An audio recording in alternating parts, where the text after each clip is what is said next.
Como vocês fazem isso? Então, na hora que ele abaixa, a gente sincroniza o áudio, o pico que o áudio faz com isso aqui. Gente, vocês são muito profissionais. A gente era. É pra isso que serve? É. Amiga! Não, mas eu vi o vídeo de vocês falando assim, é pra isso que serve? Daí falou, é pra isso que serve. Eu falei, não é possível, porque é óbvio que é pra isso que serve. Pra começar o vídeo faz isso, mas não quero por causa do som. Arrasaram. As dicas são novas sobre o que ela quer. Gente... Você sabe o que os cientistas fazem? Hoje a gente trouxe um pesquisador aqui da Unicamp, da Universidade Estadual de Campinas, que é o Guilherme Reis. Ele está fazendo doutorado aqui. Seja muito bem-vindo, Guilherme. Obrigado, Jasmin. Oi, pessoal aí de casa, tudo bem? Meu nome é Guilherme Reis, como você apresentou. Eu sou formado em Biologia aqui na Unicamp. Aqui eu fiz bacharel e licenciatura. E hoje eu estou fazendo curso de pós-graduação em Genética, aqui na Unicamp também. Com o que você está trabalhando? Então, lá no nosso laboratório a gente trabalha estudando a esquizofrenia. Não sei se você já chegou a ver aquela novela do Tarso. É uma novela em que acho que a maioria das pessoas que são mais velhas assim, elas conhecem, porque ficou bem famoso, que era o Bruno Gagliasso que fazia. Ele parecia aqui, ó, assim que eu queria que ele parecesse. Tá bom. Em que é uma pessoa que não consegue conviver socialmente, ela tem uma exclusão social. E mais do que isso, ela tem aqueles sintomas que a gente conhece mais, que são as alucinações e os delírios. Que a pessoa escuta que ninguém tá falando, ela tá escutando voz na cabeça dela. Ela vê coisas que não existem. Então, lá no lab a gente estuda o que acontece por trás da esquizofrenia, em termos da biologia, né, da doença, e também quais são os efeitos da medicação nesses pacientes. A gente sabe que, óbvio, se vai tomar um medicamento é para tentar amenizar ou para sarar aquela doença, mas também existem os efeitos colaterais, né, que são aqueles efeitos indesejados que ninguém gostaria que tivesse, mas acaba tendo porque é uma medicação que afeta o cérebro, mas vai afetar então vários outros locais e aí a gente estuda isso lá. Claro. Você testa em rato? Não, porque o modelo animal é meio complicado de trabalhar com esquizofrenia. Você não sabe se ele está tendo uma alucinação, um delírio. Ele não tem como. Existem modelo animal que estuda esquizofrenia, doença psiquiátrica, mas muita gente discute a validade do modelo, né? De utilizar um camundongo ou um rato, porque como você vai saber se ele está vendo coisas além do que ele deveria estar ou ouvindo coisas a mais, assim. E como que você faz pra ele? Pera, eu acho que vai fazer de novo, pra eu dar uma olhada geral, assim, ó. E pra estudar isso, o que você faz? Então, o nosso corpo ele é formado por diversos componentes. Os componentes da nossa pele, por exemplo, são diferentes dos componentes de outras partes do corpo. E um desses componentes são as células. As células, elas constroem todo o nosso corpo, constroem nossa pele, constroem nosso cérebro, constroem tudo que a gente puder imaginar, vai ter uma célula ali que é responsável por alguma função no nosso organismo. Para estudar esquizofrenia, a gente pega essas células da pele de um paciente e a gente consegue fazer ela se tornar uma célula parecida com a que tem lá no nosso cérebro, que daí desempenha a função muito parecida com os nossos neurônios, que são as células exatamente que permitem a gente pensar, que permitem a gente movimentar o nosso corpo do jeito que a gente quer, que permite a gente ser tudo que a gente é. Então, se os pacientes estão ouvindo coisas, se eles estão vendo coisas que na verdade não existem, provavelmente são essas células que estão dentro da nossa cabeça, essas células que estão dentro do nosso cérebro, que estão agindo de uma forma diferente. Então a gente faz exatamente isso, a gente pega uma célula da pele, transforma nessa célula do cérebro e vê que diferença que tem nas substâncias nas células do cérebro de um paciente com esquizofrenia em relação com uma pessoa que é saudável. E aí a gente vai construindo então e tentando explicar como que a doença acontece a nível de célula, em termos da célula, porque a gente sabe, em termos do paciente, que tem o psiquiatra, que a pessoa pede ajuda, mas a questão no nosso laboratório é entender o que acontece na célula, porque daí a gente sabe que é ali que o medicamento vai agir ou não vai agir. Nossa, muito legal. Arrasei agora, Arrasou amiga! muito. Obrigada. É basicamente isso que você faz, então. Você pega as células e vai comparar com uma célula É. De um paciente que... Essa é uma vertente, né, do laboratório. Nosso trabalho tem essa vertente bastante forte em células, mas algumas a gente não faz a diferenciação, por exemplo. A gente não pega da pele e transforma na do cérebro. Algumas a gente já tem elas, a gente cria elas numa plaquinha e aí a gente trata com o medicamento que vai ser, que é dado para o paciente. Então esse é especificamente o meu projeto. Eu quero ver o que o medicamento que é dado para esses pacientes ocasiona nessas células do cérebro.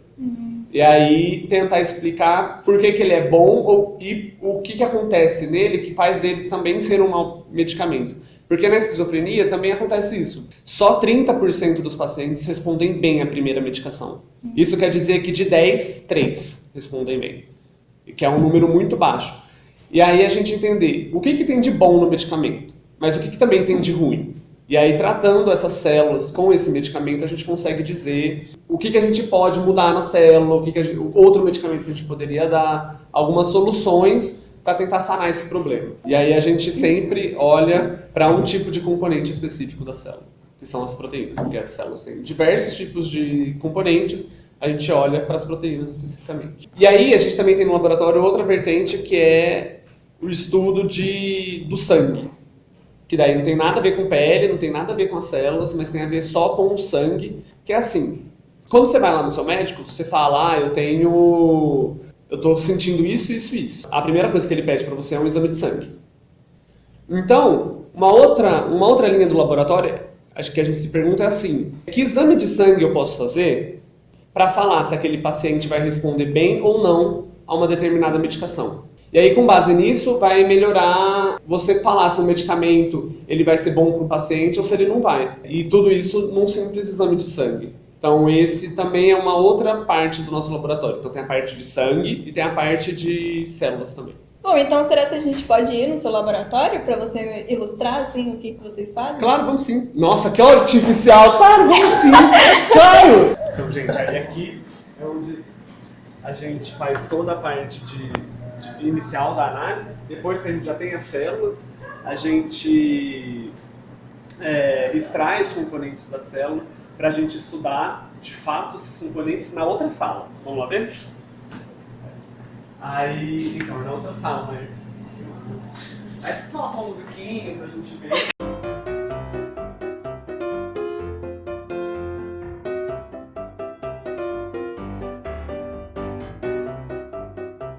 Aí a gente coloca as nossas células aqui e a gente consegue extrair com esse líquido todas as substâncias que a gente precisa para estudar melhor a nossa doença.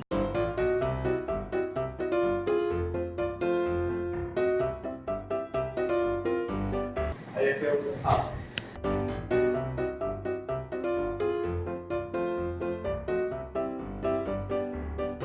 Nossa senhora, faz balde aqui, nada a ver. Ai, que sonho. Então aqui a gente estuda as proteínas, aliás, os componentes que a gente precisa. Todos os nossos resultados vêm dessa grande máquina aqui, que ela que conta pra gente quais são as substâncias que estão diferenciadas de um paciente para uma pessoa saudável.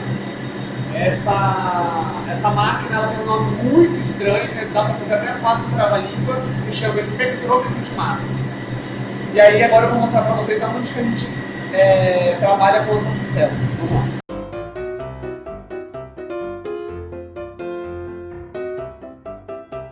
Então aqui a gente precisa se arrumar um pouco para conseguir mexer nas nossas células, né, para não contaminar com nenhuma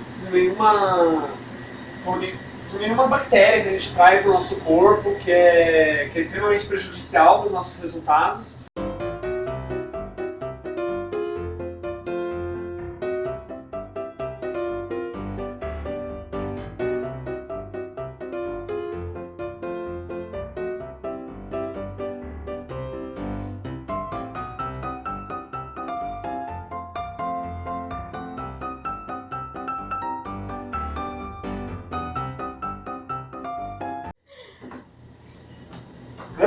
Trancou a porta! Nossa! não acredito. Não acredito. Você tem essa chave? Tá lá fora.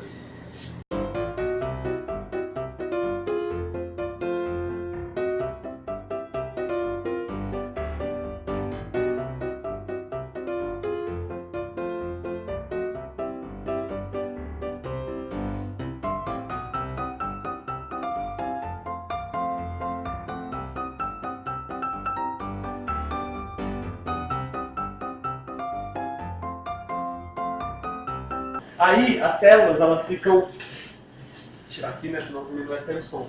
Aí as células todas, elas ficam armazenadas nesses locais que é onde a gente consegue manter elas por temperaturas bem baixas e vivas, apesar de elas não estarem sendo utilizadas. Nessas caixinhas. E elas ficam sempre armazenadas aqui dentro.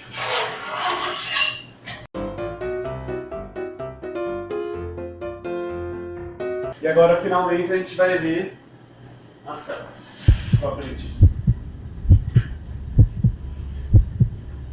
Então a gente tem a estufa, né?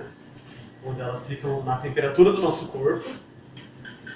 E aí elas ficam todas vivendo nessas plaquinhas que tem essa substância que tem todos os nutrientes que o nosso corpo precisa para sobreviver. Então a gente sempre tenta deixar elas nesse líquido que chama meio de cultura. E aí no meio de cultura a gente consegue deixar com que as células vivam da mesma forma como se elas estivessem vivendo no nosso cérebro.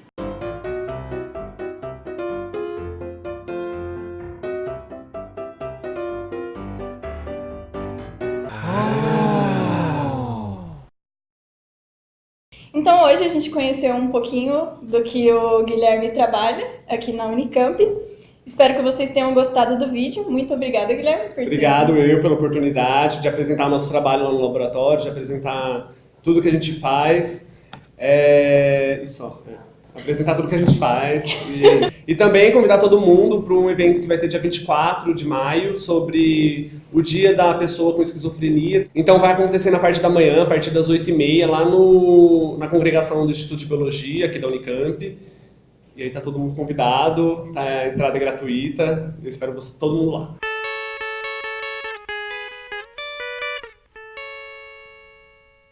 Eu sou formado em Ciências Biológicas. Esse é o erro.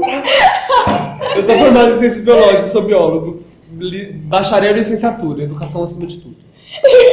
Educação acima de tudo. Universidade acima de todos.